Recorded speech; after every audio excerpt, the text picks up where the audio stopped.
type of conversion therapy that comes to mind when most think of conversion therapy is reparative therapy, a method that encourages homosexual men to perform activities that are stereotypically most closely associated with cisgender straight men.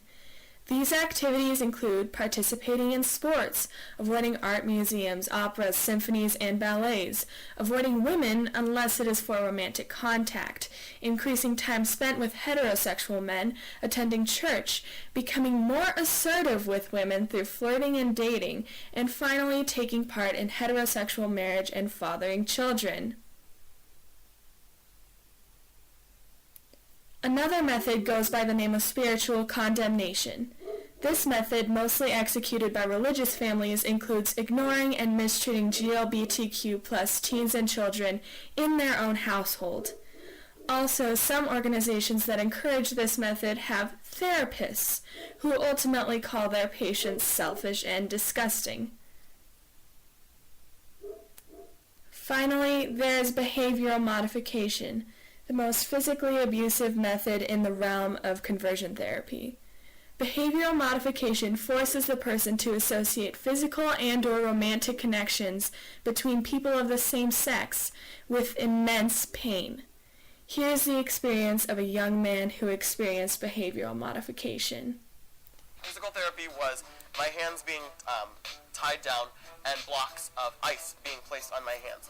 Then pictures of men holding hands would be shown to me, so that way I would associate the concept of the pain of ice with a man touching me. It worked really, really, really well. My dad could barely even hug me anymore when I would scream out in pain. Then we went into heat. So coils would be wrapped around my hands, and you would be able to turn the heat on or off. We then went into the month of hell. The month of hell consisted of tiny needles being stuck into my fingers, and then pictures of explicit acts between men would be shown, and I'd be electrocuted.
Created using Powtoon.